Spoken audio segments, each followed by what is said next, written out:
Ang pagbibigay ay isa sa mga pinakapuso ng katuroang Kristiyano. Giving is a central teaching in Christianity, in fact, in many other ethical religions. But selfishness is also a major theme in biblical stories. Selfishness is a strong reality in human nature to the point that many consider it already as the norm, na ang normal ay maging makasarili, at hindi normal yung maging palabigay.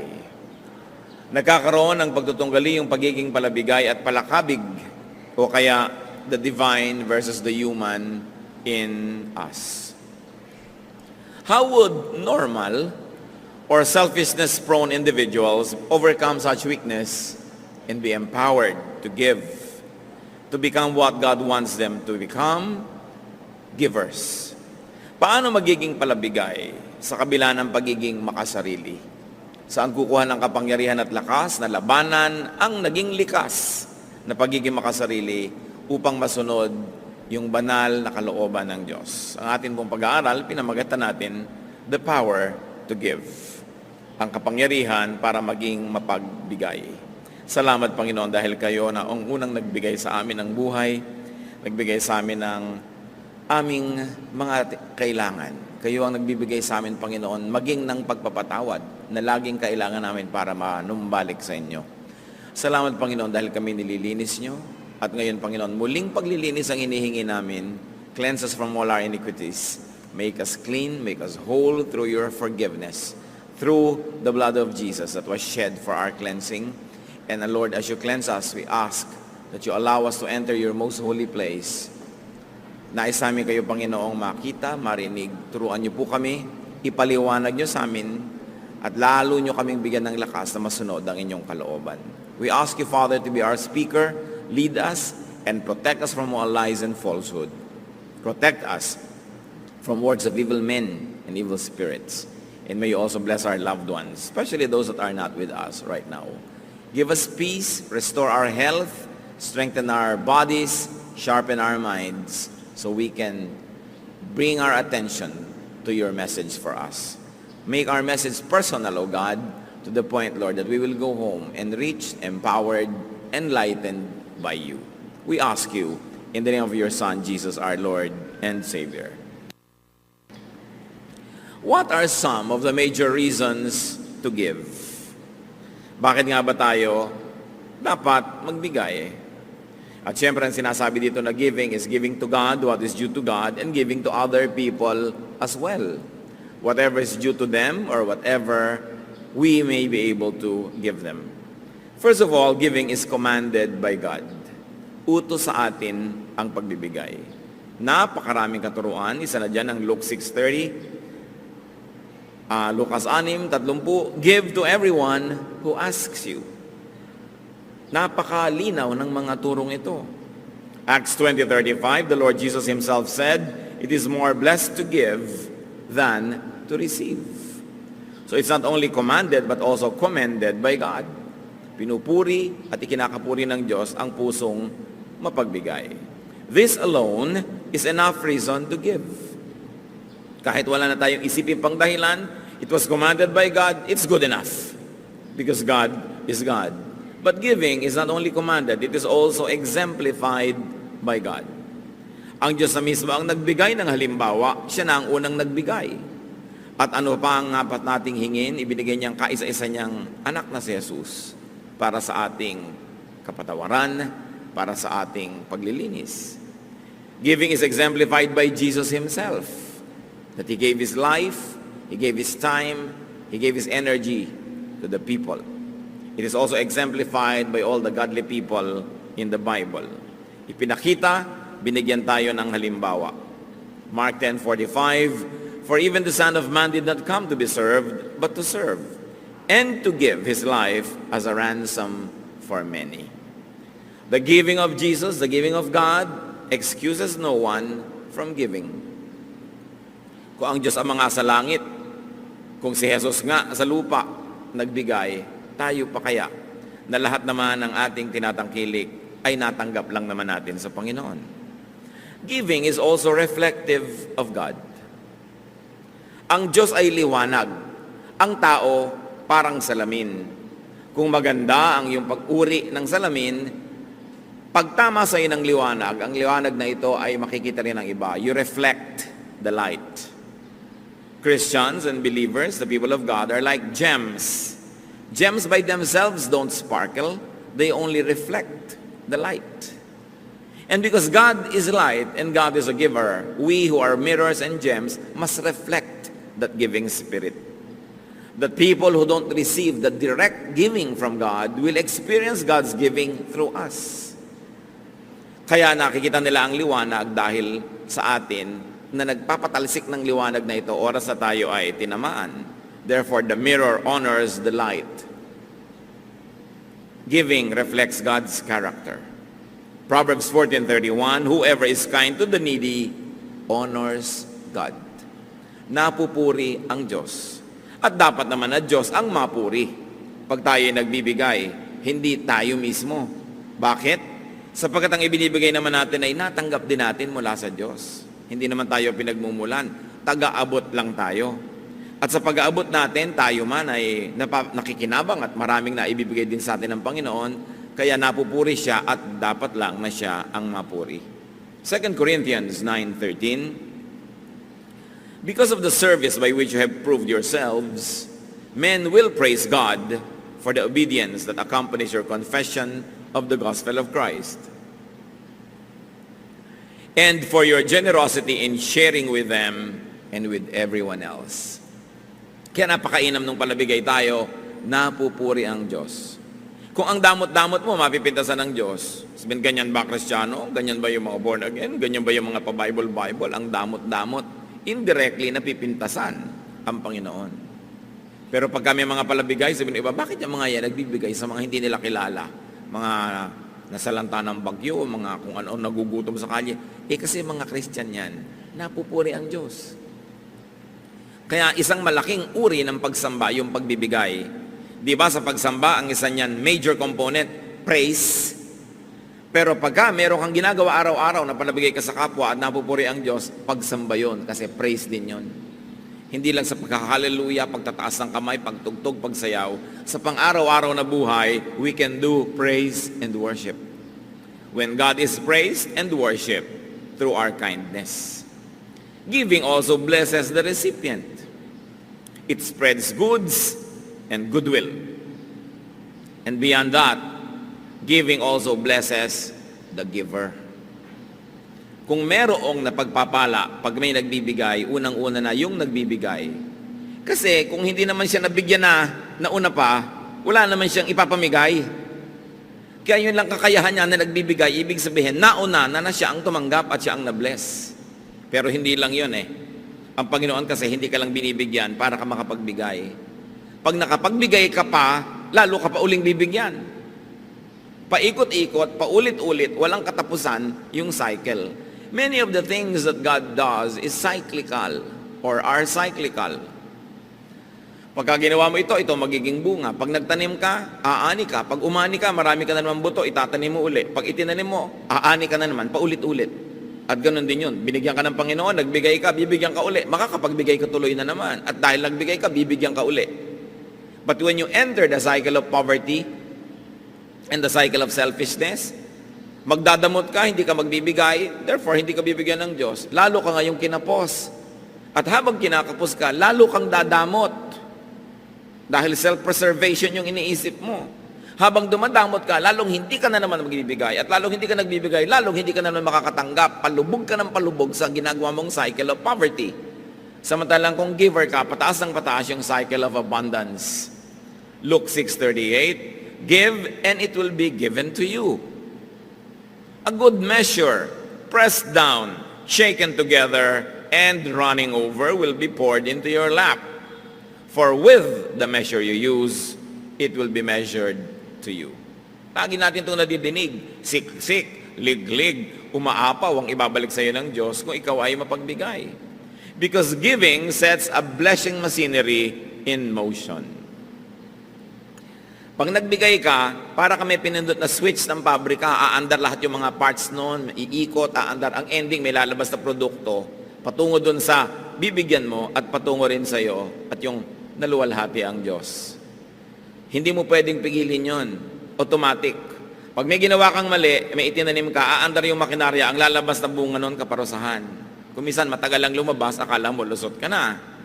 Pagka naman nagbigay ka, gumawa ka ng mabuti, pinindot mo din yung automatic switch, aandar din yung makinarya ng Diyos, hindi yung titigil hanggang hindi lumalabas yung produkto. Pagpapala doon sa iyong binigyan, pagpapala sa iyo at kaluwalhatian ng Diyos. Automatic. Kung minsan din, matagal lumalik yung gantimpala, akala mo wala na. Tapos sa panahon na gipit ka, nalimutan mo na meron ka palang points, biglang lumalabas yun. Maraming nagpapatotoon yan. Mga hindi nila inaasahan kung saan nagmumula ng mga blessing. Tapos maalala nila, oo nga pala, somewhere in time, ako ay merong ginawang mabuti. At ang Diyos kasi hindi lumilimot sa ginagawang mabuti. Ang Diyos kasi ayaw niyang may utang siya sa tao. Sino naman tayo para magpautang sa Diyos? Papayag ba ang Diyos na siya may utang sa nilalang lang niya? So oras ay kayo nagbibigay at gumagawa ng mabuti, susuklian niya ng sobra-sobra para at the end of the day, ikaw pa rin ang may utang na loob at hindi siya. Napakasimple ng logic na yon. Hindi papayag ang Diyos na siya itong may utang sa tao. Kaya walang pagbibigay sa kapwa o sa Panginoon ang nakakalugi. Hindi ka papayagan ng Diyos na malugi at mapintasan mo siya. Dahil yan ang kanyang katuruan. Giving pleases God. Therefore, it opens the door to followership to Jesus. Yung mga iba gustong-gustong sumunod kay Jesus. Tulad ng isang mayamang lalaki, sabi niya, anong dapat kong gawin para makasama sa inyo? Matthew 19:21, Jesus answered, if you want to be perfect, go, sell your possessions and give to the poor, and you will have treasure in heaven. Then come, follow me. Ang gusto ni Jesus na kasama, mayayaman, pero mayayaman sa mabubuting gawa. Mayayaman sa kawang gawa, mayayaman doon sa mga tinatawag niyang kayamanan sa langit, treasure in heaven. Sabi nitong mayaman, gusto kong sumama sa inyo, ano bang dapat kong gawin? Sabi, pues, ipamigay mo ang iyong kayamanan nang walang maging hadlang sa pagsunod mo. Marami pong tao hindi makakasunod dahil ayaw magpamigay.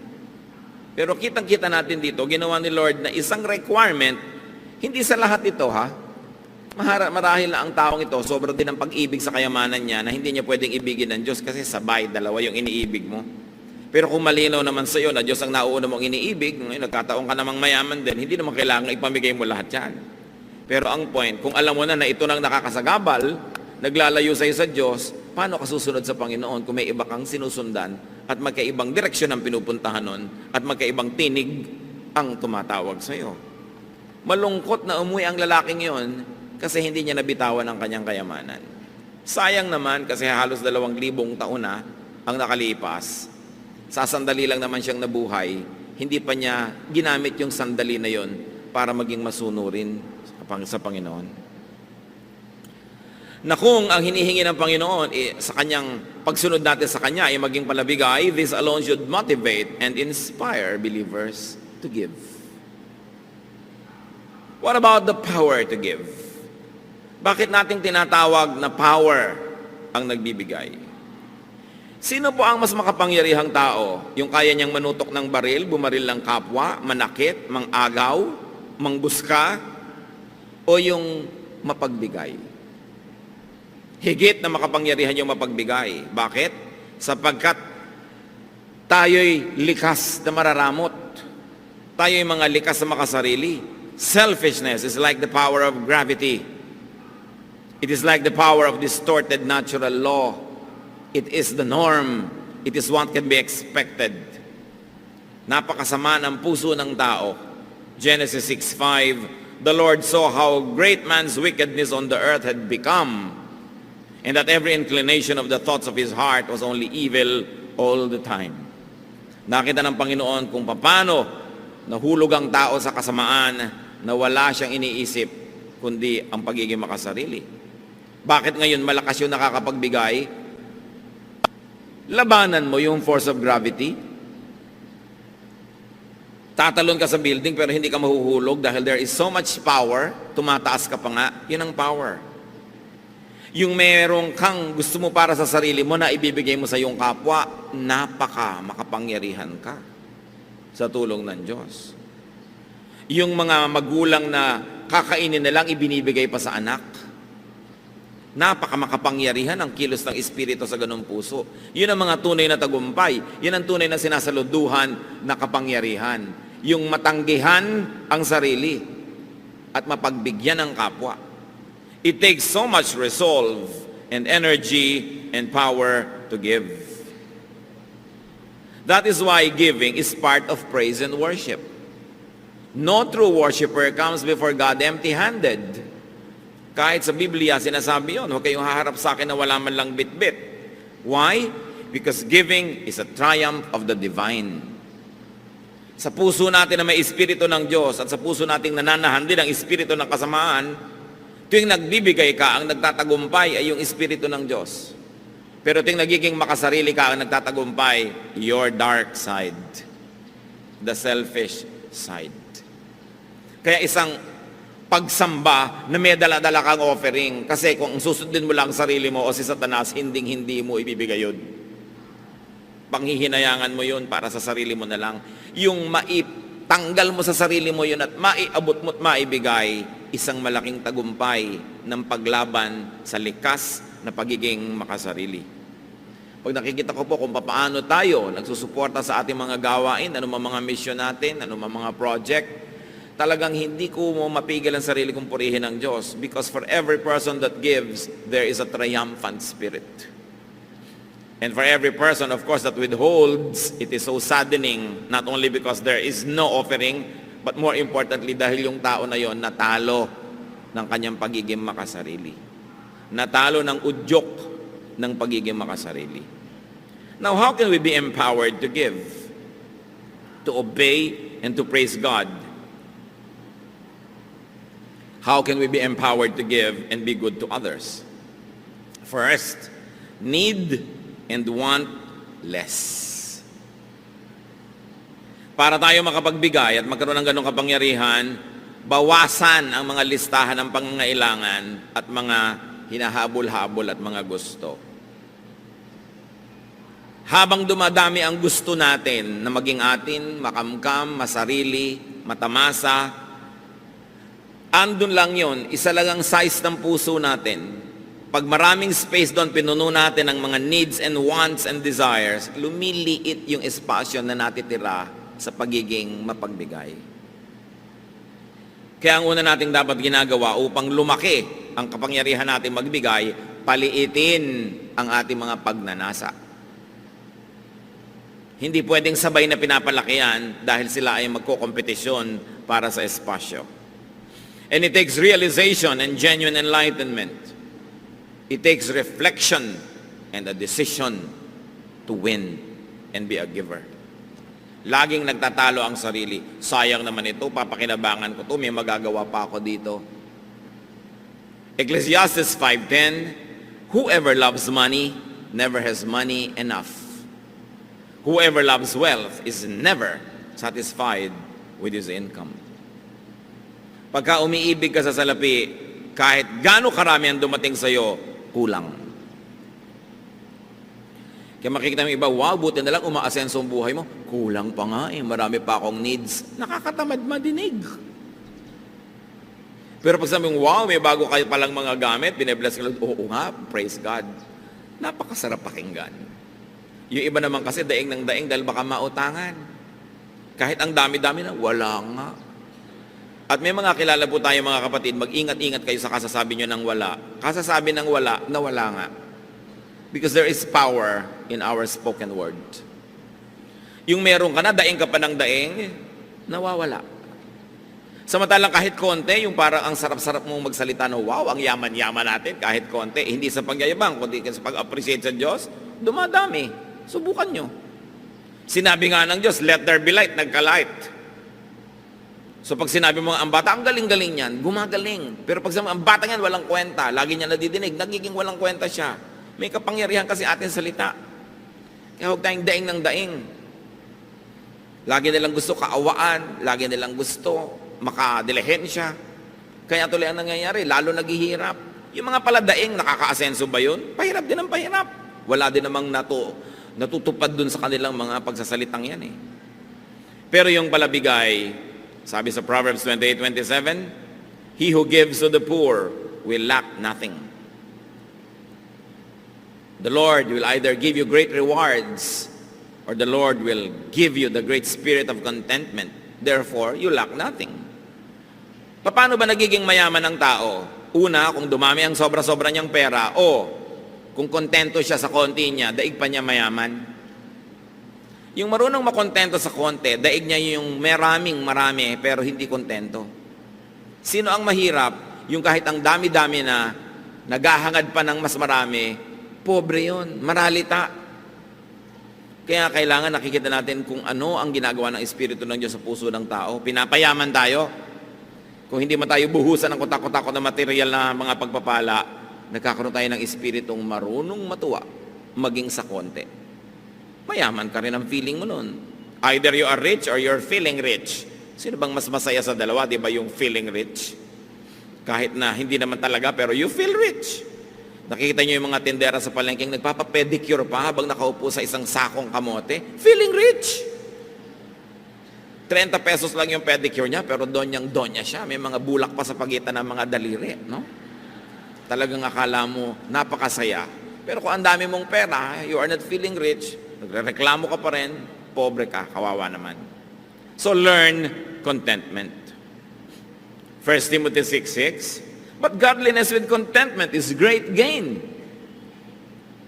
For we brought nothing into the world, and we can take nothing out of it. But if we have food and clothing, we will be content with that. Pinanganak ka daw na walang dala, aalis kang walang dala. Ano lang ang pwede mong dalin doon sa kabilang buhay? Yung naideposito mo habang nabubuhay ka dito sa bangko ng paggawa ng mabuti.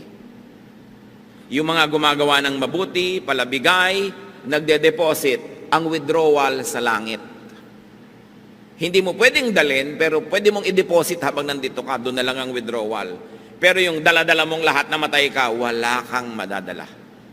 Kasi sinasabi ni Lord, gather for yourselves treasures in heaven, na hindi kayo mananakawan at hindi uuurin o kakalawangin ng inyong mga kayamanan.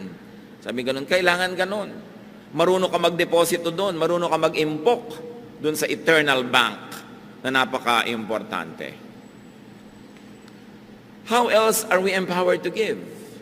Natural, produce more. Anong ipapamigay mo kung wala ka namang sobra? Meron din naman, kahit kulang, nakakapagbigay pa rin tayo, pero iba na kung sobra-sobra. Ephesians 4:28, he who has been stealing must steal no longer, but must work, doing something useful with his own hands, that he may have something to share with those in need. Sabi, yung dati sa inyong mga tamad, walang ginawa kundi magnakaw lang o manghingi, magdilihensya, tigilan nyo yan, magtrabaho kayo, paasensuhin yung ginagawa nyo, at nang sa ganon, kumita kayo hindi lang ng kailangan nyo, kundi ng higit pa ron, at nang may sobra kayong maipamigay. Yan pala ang magandang ambisyon ng gustong yumaman, para maraming maipamigay.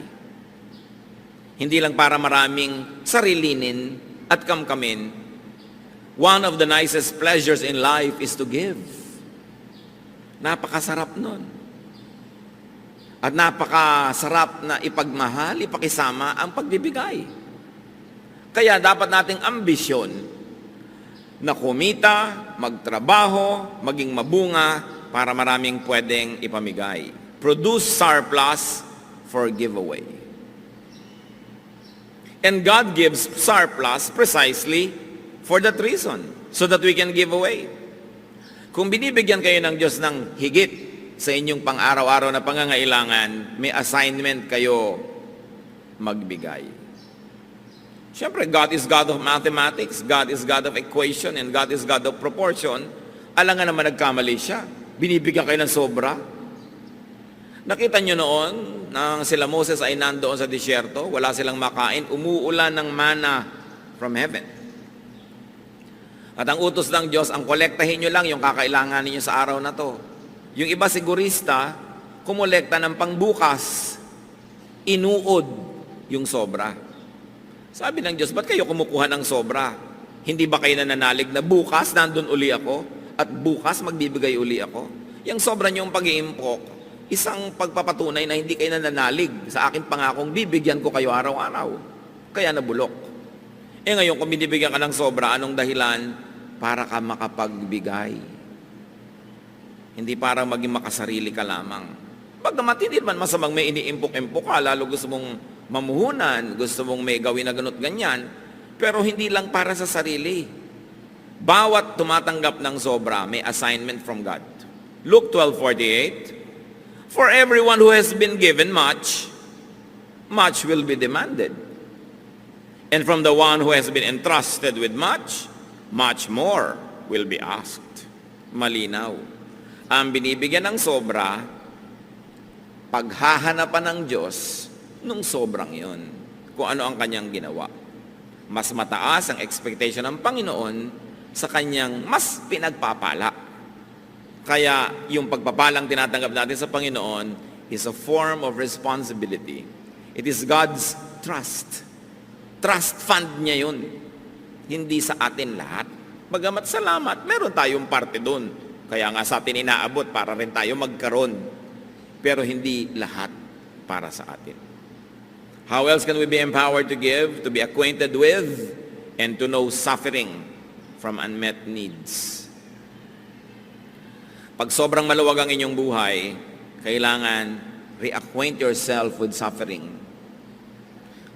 Don't fail na makipagkwentuhan sa inyong mga labandera, sa mga tindera, mga manikurista, mga mekaniko, mga taxi driver, mga taong nagsisikap, mga isang kahig, isang tuka, mga taong dalawang kahig, kalahating tuka. Kulang na kulang ang kinikita. Kasi kung tayo nakikisalamuha, nakikipagmabutihan, at nakikisangkot sa mga nangangailangan, muling nabubuhay yung espiritu sa atin ng charity. Pagka nakakasalamuha ka sa mga taong konting-konting halaga, napakalaking bagay sa kanila, natututunan mong magbigay ng mga halagang yon at natututunan mong magtipid sa iyong mga luho. Dahil alam mo na ang konting luho ko, malaking bagay na para sa mga sobrang gutom. Pero pag tayo nag-social climb at ang lagi niyong kasalamuha, yung big spenders, yung napakararaming pera at hindi makapagkapwa, sarili ang inaasikaso, gumagastos ng napakalalaking mga pera para sa mga hindi naman mga masyadong kailangan sa buhay. Pag yan ang lagi niyong kasama, kayo'y mamamanhid sa daing at pangangailangan ng mga kapuspalad. At ang gagawin ninyo, makikisama kayo sa kanilang mga paglustay, sisikapin yung kumita ng maraming-marami para lang kayong makasabay sa kanilang mga kaluhuan. Pero hindi tayo dapat maligaw. Tayo ay may pananagutan sa ating kapwa. Kaya dapat, kahit ang ating mga anak, kung lumalaki sa ginhawa, dapat nyo silang iminumulat sa mga pangangailangan ng mga sarili nilang mga pinsan na maaaring higit na nagdarahop kaysa sa inyo. Kailangan silang dinadala sa mga lugar na nakakita silang pagdurusa at hirap para sila'y magkaroon ng malasakit sa kapwa. Hindi yung lagi silang ikinukulong sa mga air-conditioned cars at mga air-conditioned homes at sa mga gated villages at sila ay nagiging bulag sa katotohanan ng pagdurusa ng sangkatauhan. Dapat lagi tayong nagre-reacquaint. Katulad ng Panginoong Yesus, ang anak ng Diyos ay bumaba mula sa ginhawa at luwalhati ng langit para makisalamuha sa mga tao, para maranasan niya ang hirap ng mga tao. At nang sa ganon, hindi lang niya nauunawa sa isip, alam niya sa gawa kung paano makipaglaban sa kasalanan at kahirapan. At dahil ang anak ng Diyos ay nabuhay bilang tao at dumanas ng lahat ng uri ng tukso na salamat na lang at kanya na pagtagumpayan, ano ang naging bunga? Naging mapagtanggap si Jesus sa mga makasalanan, mapagpatawad, maibigin, mapagbigay, mapagpagaling sapagkat naramdaman niya ang lahat ng hirap. Siya man ipinanganak doon lang sa pakainan ng hayop, sa kahon na nilalagyan lang ng pagkain ng hayop sa sabsaban. Siya man na ipinanganak sa bahay ng hayop, hindi sa bahay ng tao. Siya man ay nabuhay sa isang pamilyang ubod ng hirap, sa isang makalumang bayan, sa isang kawawang nasyon na Israel na inaapi ng mayamang Roma. Alam ni Jesus ang pagdurusa, kaya marunong siya magbigay. Kaya ang ating mga kapwa na nanggaling sa hirap, tapos yumaman, dapat lumingon. Hindi yung tatalikuran mo na ng todo ang iyong paghihirap at ang mga kilala mong mahihirap at pipilitin mo na ngayong makibarkada na lang sa mga mayayamang tulad mo rin naman ay galing din sa pusali at pare-pareho kayo nagpapanggap at nagbubulag-bulagan sa mga pangangailangan ng iba. Dapat ngayon ang galing sa hirap ang mas mabuti sa mahirap. Kaya ito naman ang ginagawang pang-uutos sa atin ng mga politiko, lahat galing sa hirap. No? Pero makikita ba natin talaga sa mga ginagawa nila ang malasakit sa mga mahihirap, liban na lang kung oras ng eleksyon. Pero ang totoo nun, meron silang pinefake. Kasi ang katotohanan, pag galing ka sa mahirap, you're qualified and you're empowered. At yung galing talaga sa mayaman, kahit naman siguro pa paano, may kamag-anak ka rin mahirap, alam mo rin kung paano maging mahirap. Dapat huwag tayo maging bingi. Ang Panginoon sa Hebrews 2:18 dinescribe, because He Himself suffered when He was tempted, He is able to help those who are being tempted. Dahil siya nakaranas ng mga panunukso, mabait siya sa mga nagkakasala at sa mga natutumba at nabubuwag. Dahil siya lang naman tong nanatiling nakatayo kahit natukso. Siya lang tong nanatiling walang kasalanan, lahat naapektuhan, lahat tinatamaan at nasasaktan at nagdurugo at nalulugmok at nadarapa. Ang naging epekto kay Jesus, ang pakikitungo niya sa mga makasalanang tao, naging mapagpatawad siya at mapalakupkop sa makasalanan. Hindi naging righteous. Ngayon, kung lagi ka lang nasa seminaryo, nasa loob ng simbahan o opisina ng simbahan, nasa mga toreng-garing at mga tore ni David na ang tataas, relihiyosong-relihiyoso ka, ano nagiging bunga? Lalo ka ngayong mapaghusga, lalo ka mapagmataas at hindi ka makapagpasensya sa nagkakamali. Hindi yan ang example ni Jesus. Ang example niya, naunawa niya na mahirap magpakabanal, maging yung babaeng babatuhin dahil nahuli na sa akto ng pangangalo niya, sinanggahan pa niya. Pero sabi niya, sin no more. Naintindihan niya. Kaya tayo namang aral ng salita ng Diyos, ang dapat nagiging bunga, naiintindihan natin yung kinakapos, hindi hinuhusgahan natin sila. Christians are a very peculiar people. We kill our wounded. Mabuti pa kumisan yung mga rebelde, yung mga kasamahan nilang nababaril, binubuhat. Tayo, pag may Kristiyanong nabaril ng kaaway at nasugatan, niyuyurakan, pinagchichismisan, pinagpipiestahan. We kill our wounded. This is not the example of Jesus. The example is to be acquainted with suffering and weakness so that we can help those who suffer and those who are weak. Kaya kailangang maging matulungin. Pero hindi yan lahat eh.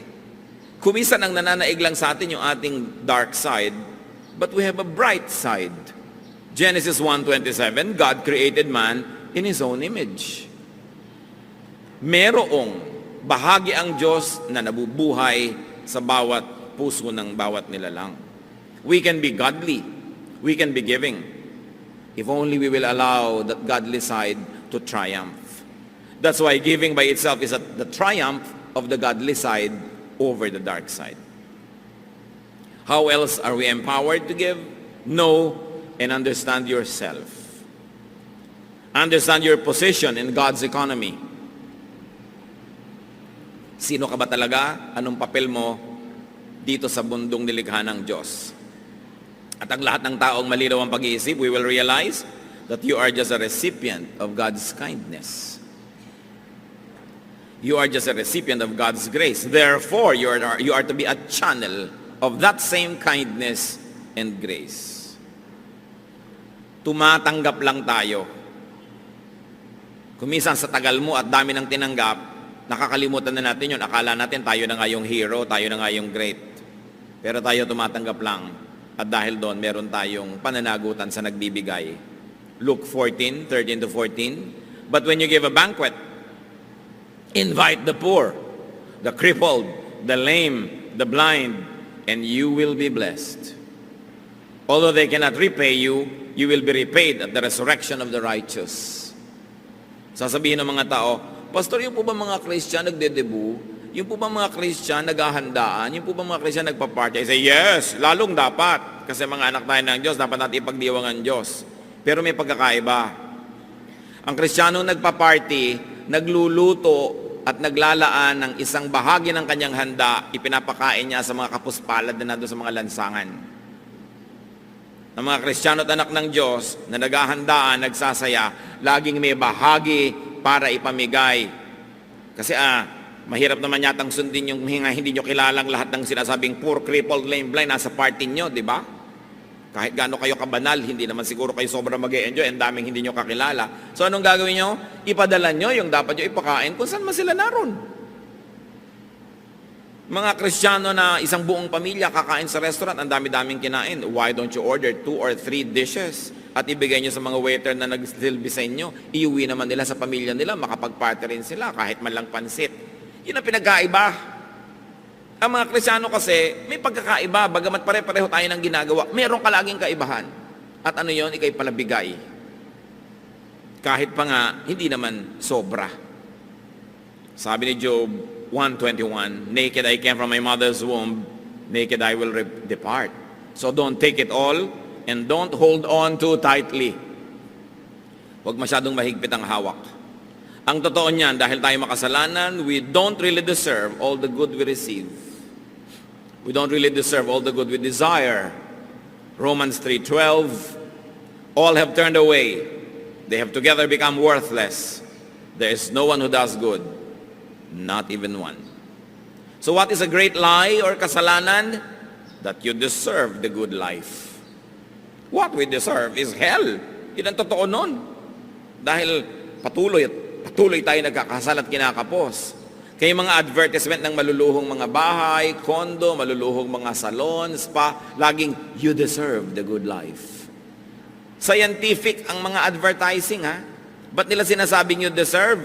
Kasi maraming kliyente, pag gumagastos ng marami talaga, nagigilty. Kaya para talikuran mo na yung guilt mo, sige na, gumastos ka na, you deserve it. Paulit-ulit yun. The life you deserve. The home you deserve. Di ba?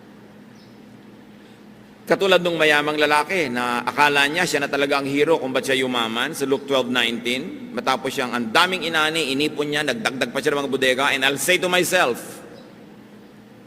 you have plenty of goods laid up for yourselves for many years. Take life easy, eat, drink, and be merry.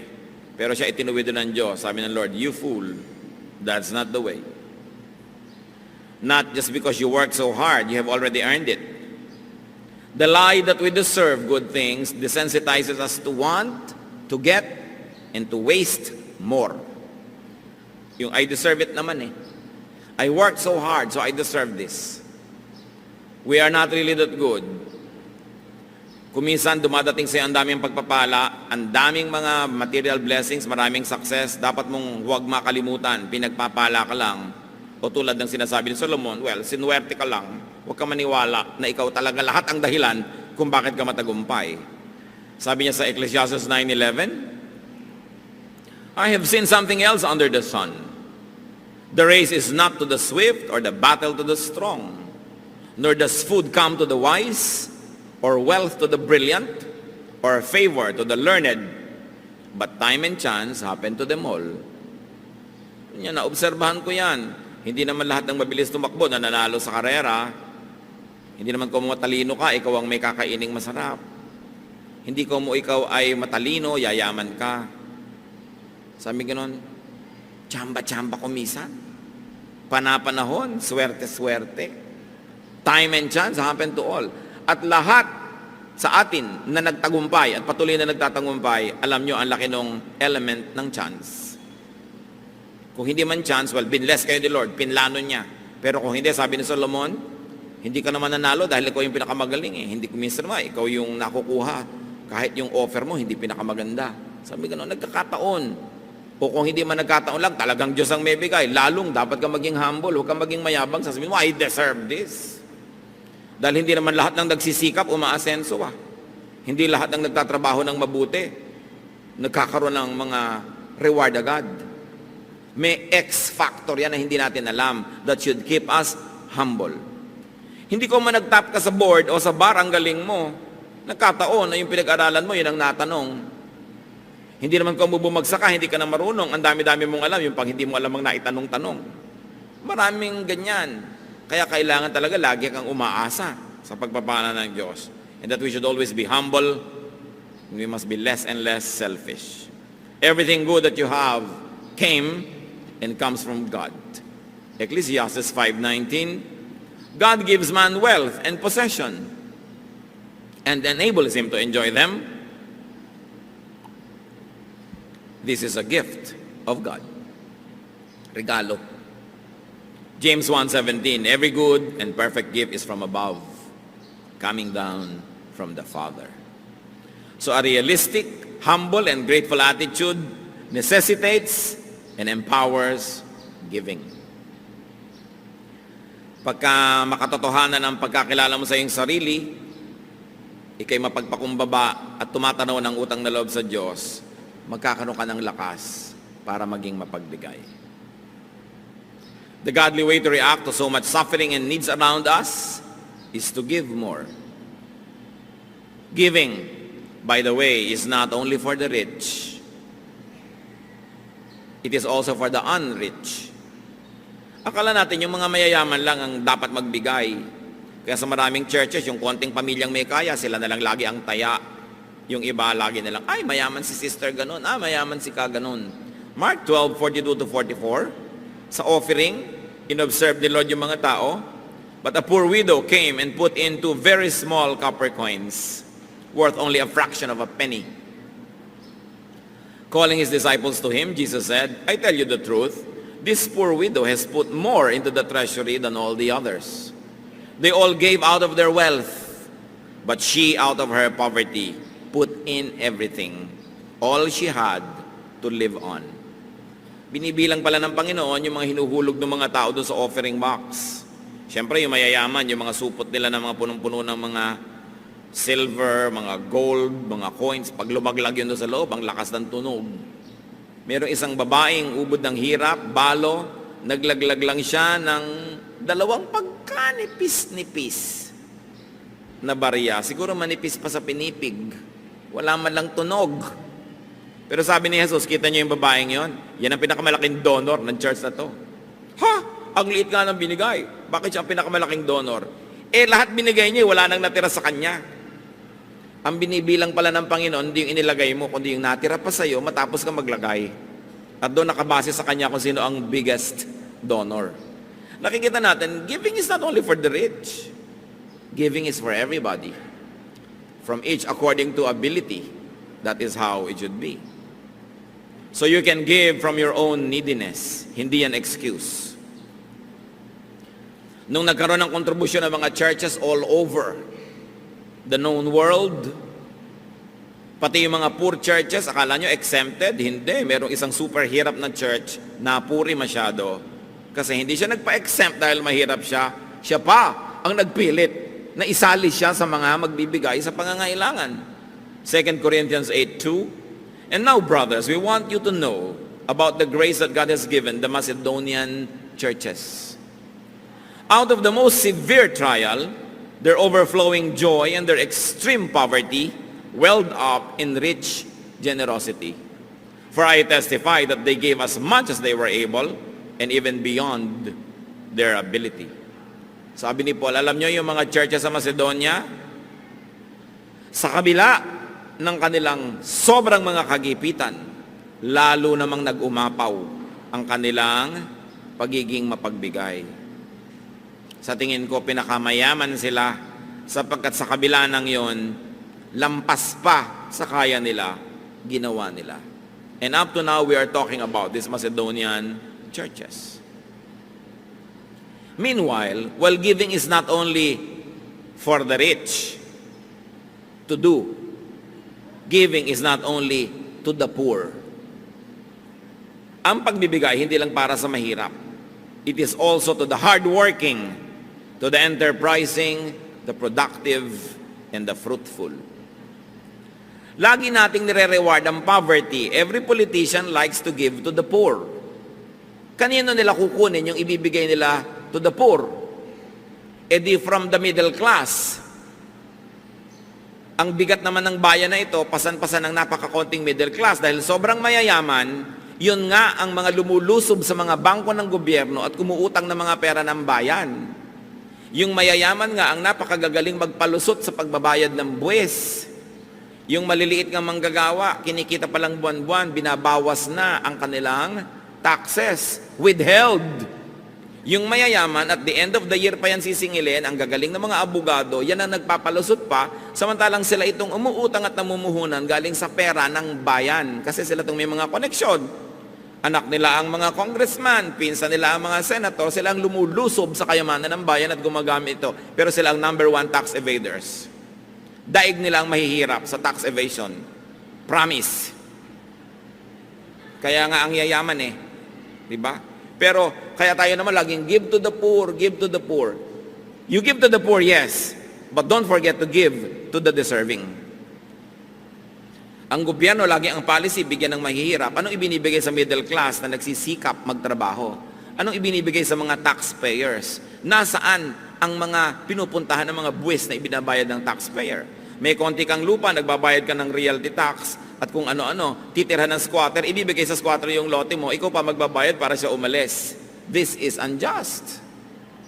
You don't give only to the poor, you give to those who work hard. You reward good labor. So, ang policy ng Panginoon, hindi yung always give to the poor pero tamad. Alam nyo yung may binigyan yung Diyos na binigay sa example ng isang parable, pinuhunan na ng 10, pinuhunan ng 5 at saka 1. Yung 10, pagbalik nung nagbigay ng puhunan, naging 20. Sabi ba, sa'yo na yan, ang galing mo. Yung 5, naging 10, napatubo, ang galing mo. Yung 1, walang kinita. Sabi yung 1 mo, babawiin ko sa'yo, ibibigay ko doon sa may 20. Yun ang policy ng Panginoon. Reward those who work hard. Matthew 25:20, for everyone who has will be given more, and he will have an abundance. Whoever does not have, even what he has, will be taken from him. Si Jesus ang nagsasabi niyan, huwag kayo nag-iisip ng mga wrong-headed charity, bigay lang ng bigay, parang naglalagay kayo ng tubig sa mga butas na balde, wala rin nangyayari. Sabi yung nakakapagparami ng puhunan, yun ang gantimpalaan at bigyan ng marami pa dahil may nagagawa siyang mainam. Sa mga kamag-anak nyo, yung hingi lang ng hingi, wala namang ginagawa. Huwag niyong pagbibigyan yan. Hindi naman nagtatrabaho, panay panghingi ng pang-load. Wala nang ang trabaho, ang arte-arte pa ng cellphone, may folding bed sa loob. Pag hindi sila productive, sayang ang perang binibigay nyo. Pag nakakita kayo ng kamag-anak nyo na, uy, binigay mo ng konting pera, bumili ng kawali at saging na saba, nagtinda ng banana Q, yun ang pagbibigyan nyo dahil dami binibigay nyo doon. Pero yung konting bibigay mo, magmomall agad, magpa-party na, ano mangyayari doon? Ulitin natin ang Matthew 25:20, galing sa bibig ng Panginoon ito. Dibdibin nyo to. For everyone who has will be given more, and he will have an abundance. Whoever does not have, even what he has, will be taken from him. In the context of katamaran ito, huwag niyong lalayo. Kung tamad ka, yung konting nasa iyo, dapat pang bawiin. Sayang lang. Ibigay doon sa makakapagparami. The blessing of abundance is empowerment to give. The downside of poverty is your inability to give. Napakasarap nung nakapagbibigay. So give to those who earn and deserve it. Because we are measured not by what we receive, but by what we give. Giving is one of man's most victorious acts versus the temptation to be selfish. Giving is one of man's most powerful acts. So be empowered to give. Ang tanong, at dito tayo magtatapos, ano ang pumipigil sa atin para magbigay? At kung nagbibigay naman tayo, anong pumipigil sa atin para magbigay ng lubos? Lalong-lalot kung pinagpapala naman tayo ng Panginoon. Mga magulang, nagbibigay ba tayo ng lubos sa ating mga anak?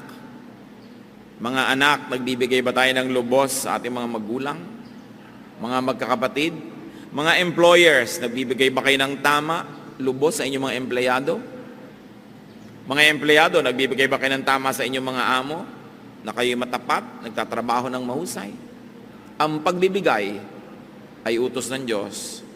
Halimbawa ng Diyos at ng Panginoon at ipinangako niyang pinagpapala niya ang nagbibigay. Aming Ama sa langit, kayo na nagbibigay ng buhay sa amin at lahat ng aming pangangailangan, ituro niyo sa amin, Lord, the power of generosity, and when you give us, so that we can give to others, may we not fail you, may we be victorious and triumphant because of your Spirit that resides in us. Turuan mo kami na tanggihan ang aming pagiging makasarili para mangamkam at maging amin lang ang lahat, kundi ibukas namin ang aming palad at puso para dumaloy mula rito ang pagpapala mula sa inyo tungo sa marami. Pagpalain niyo po kami, mga kapatid, pagbulay-bulayan natin sa mandali, sa katahimikan, kung ano-ano pa ang mga kahulugan ng mga paalalang ito sa ating buhay.